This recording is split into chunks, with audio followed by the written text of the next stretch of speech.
started, we'd like to welcome Jordan Spieth into the interview room here at the AT&T Pebble Beach Pro-Am.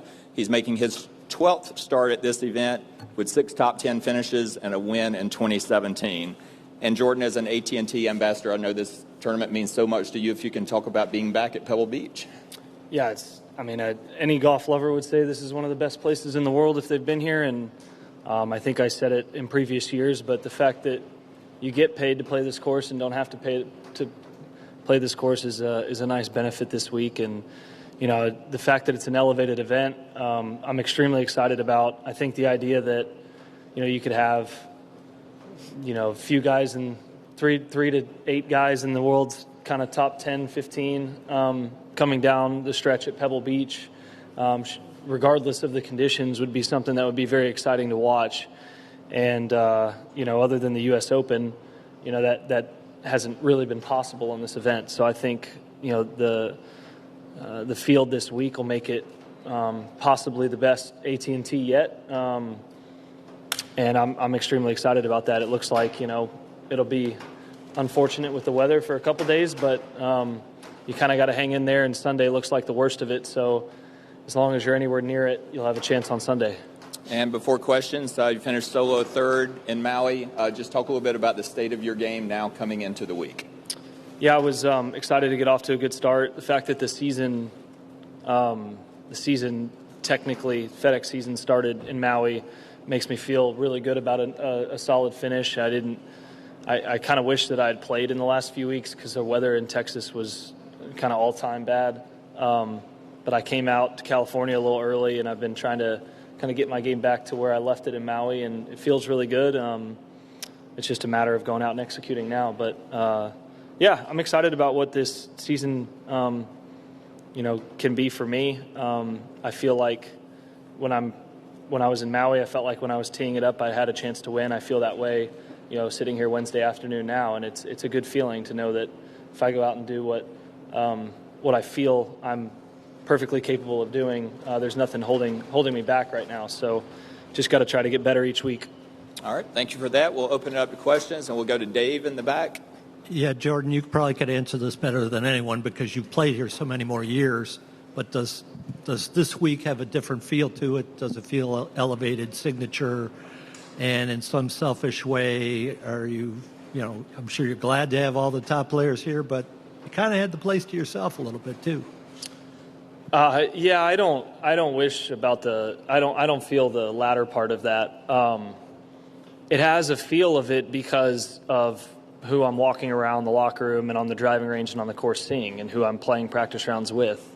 It's a top field, and it's very cool to see that. The fact that I don't have Jake as a partner is probably the only negative, but I haven't met my partner yet, and I'm sure we'll have a good time too. It's a lot of years with Jake for a change up here, and I know he's and most of the amateurs who weren't able to come back, especially the entertainers, are bummed and are curious about what the future holds, and I don't know what that is either. But that's the only thing I'll miss is our rounds with Jake. But I think, as you mentioned, it's just the fact that the field is what it is, and we're at this place in particular.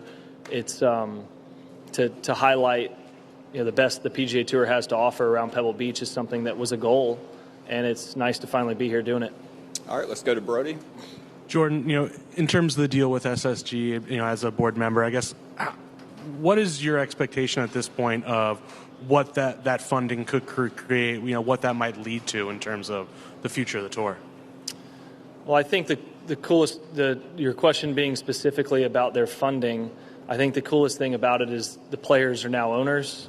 So not only, do they benefit with the tour, they now are equity owners, so they want to push it themselves. They want to make the product better themselves. Not that they didn't before, but you directly benefit from owning a piece.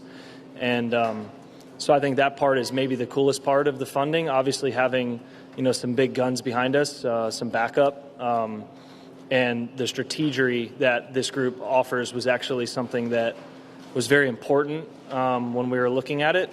So to have, I think it's like 200 years of sports owning experience, the idea they can help navigate, our future, how content will be consumed when our next media deals are up, stuff like that. To have these partners in perpetuity is, I don't think that can be overlooked. You talk about the funding, but really the strategies that they can have in navigating that space, I think, will be very important. And I think there's been some comments. I think Max tweets on today also about kind of hopefully this is an opportunity to make things better for fans and viewers and whatnot. And just in your personal opinion, what is something that you'd like to see done to make the game better for fans? Well, I think stability, would be something.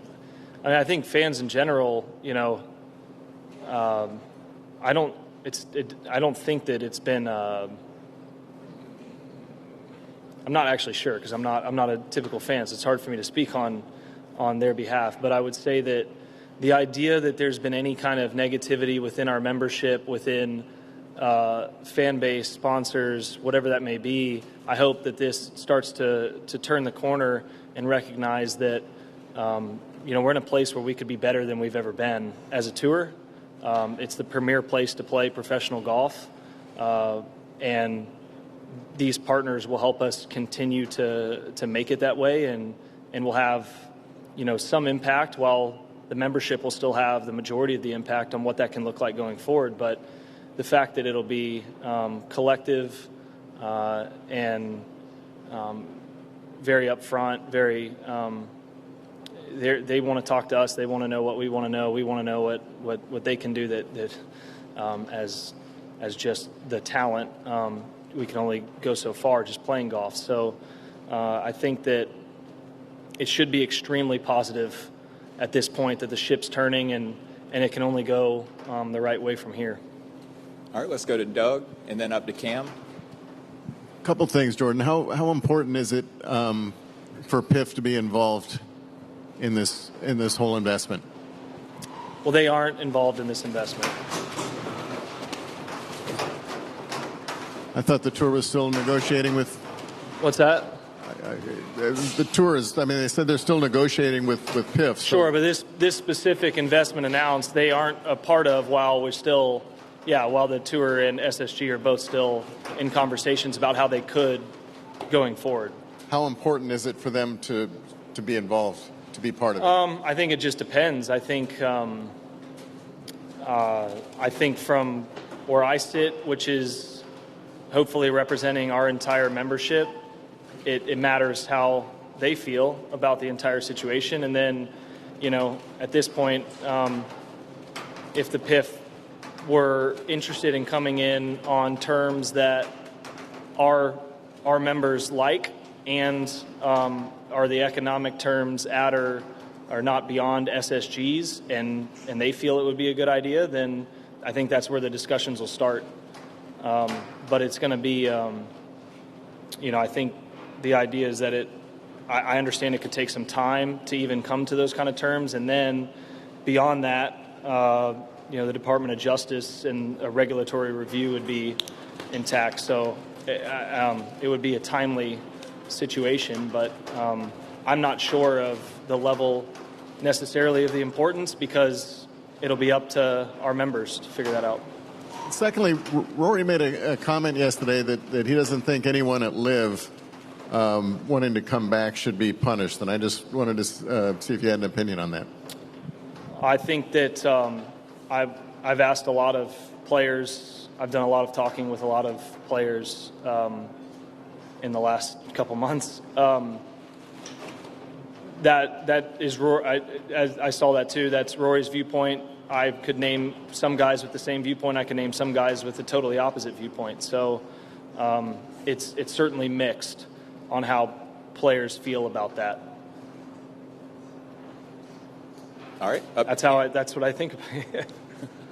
All right, Cam.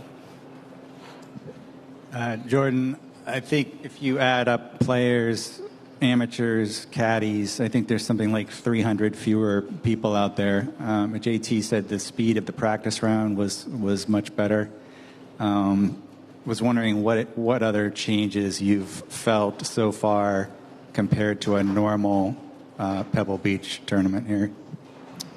I think it has I mean, honestly, it has a little less Bing Crosby to it.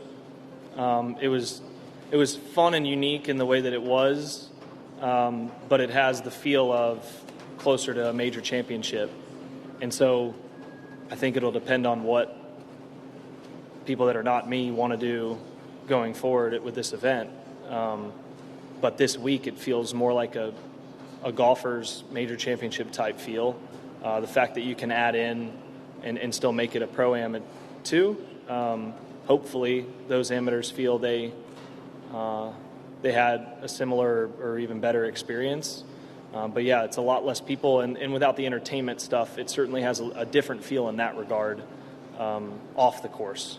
On the course, I'm only seeing, I'm playing practice rounds with guys who played the U.S. Open here, and that's the last time they were here. And it's pretty cool to see them out here. So it's, again, there's just different ways of looking at it. Depending on who you are, maybe you like this way, maybe you don't. On course, it feels like a major, and off the course, it feels a little less like, the old Bing Crosby that it is. All right, let's go back to Brody. Similarly, in your just overall golf opinion, I mean, what makes a good tournament to you? How much is it, wanting certain classic courses, or how much is it relation to par and score, or having the best players? Like, what are the most important things to you, and what makes a great tournament? I think, it's a combination of the players, the course setup. That's probably, that's what makes a great tournament. Players, course setup. All right, back to Doug, and then we'll go to Alex. Where did you play today? I played back nine at Pebble. Anything stand out? Not so much in birdies and bogeys, but any kind of club selections and Birdies? Have you looked outside? We played a par game today. The rough has been taken in on quite a few holes, more so than usual. The biggest change that's extremely noticeable is number 6. Even in the U.S. Open, there was no rough down the right side, at least as far as I can remember, and it's cut in quite a bit, which will be, if you miss the fairway to the right now, but you're not in the hazard, you're just in the right rough, you'll have a pretty difficult decision trying to hit up that cliff, or you lay it back. That's probably the biggest difference, is the narrowing of the fairways. Everything else seems pretty much the same. What about, I was curious about just the wind and what it was like today, 17 as an example. Well, I hit 3-wood into number 10. Is that unusual? It's highly unusual. It's normally like a 8-iron or a 9-iron. And then 17 was like a rip 5-iron. I hit the grandstands. But then I hit, 7-iron into 18 and hit 4-iron into 14 and had a chip wedge, into 15. So it was just the wind is everything out here. It is Pebble Beach links. The wind makes the tournament, and if it gets wet like it's going to, and then the wind is down, the only defense will be the greens. But you should look for some low scores pre-Sunday before the wind picks up. Let's go to Alex. Jordan, on June 6th, when they announced the framework agreement, the understanding was there would be a possible PIF deal in that situation, and they were talking $300 million or somewhere around in that neighborhood. Now that you got $1.5 billion and another $1.5 billion possibly in your pocket if you guys want it, why do you need to do the PIF deal? I don't think that it's needed. I think the positive would be a unification, but I think that, like I mentioned before, I just think it's something that is almost not even worth talking about right this second, given how timely everything would be to try to get it figured out. But the idea is that we have a strategic partner that allows the PGA Tour to go forward the way that it's operating right now without anything else, with the option of other investors, whether them or somebody else. That'll just be a decision with them obviously being, the active talks.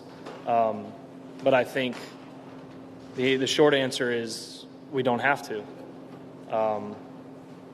And I think the long answer is the positive there is a unification. But like I've mentioned earlier, we have members that feel strongly on both sides. And so until that would be able to be solved, and that would be number 10 on the list of 10 things, despite any government interference on what they've talked about being a lengthy process, it would be a situation that we should try to have, but I'm not sure, if or how or when it would get done.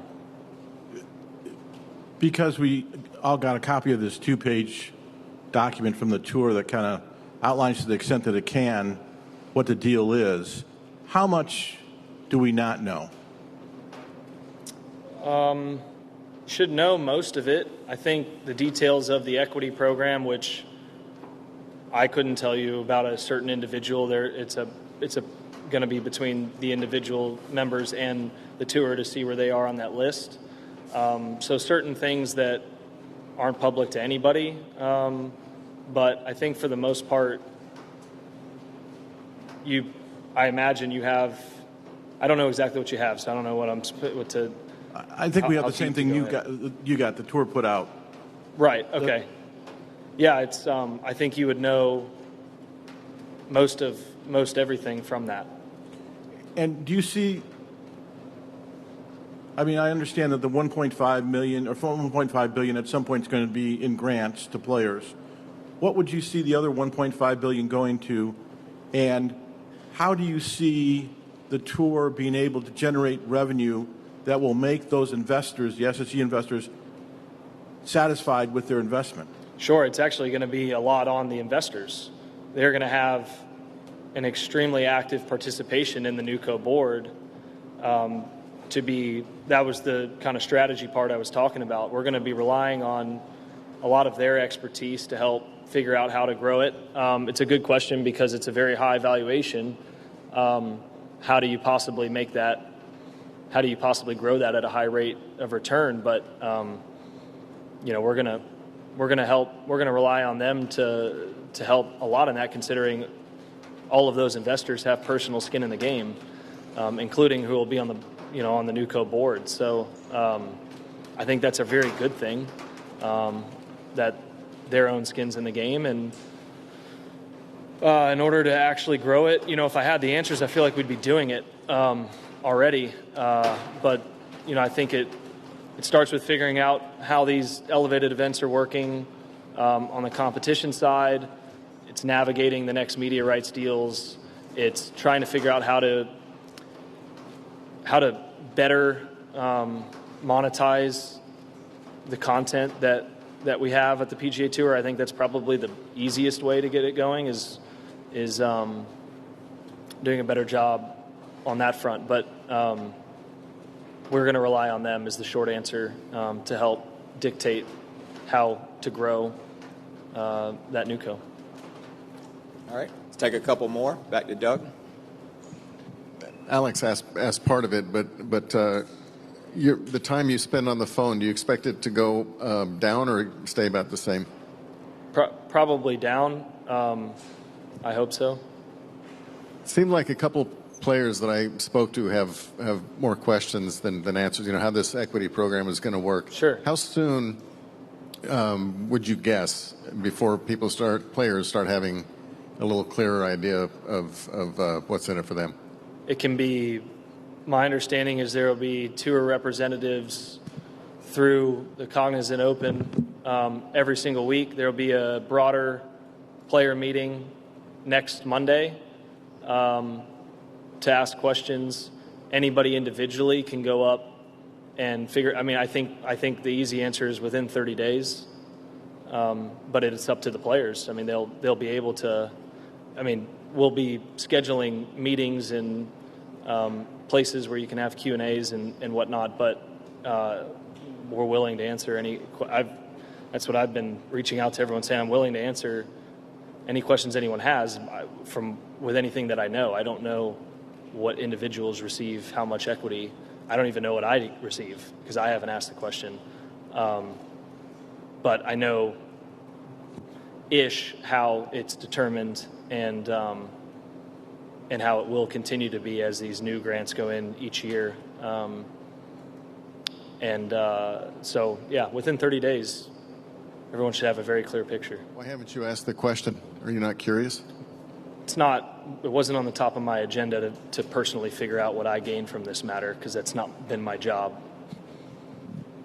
All right. Anything else? Okay, one more. Alex?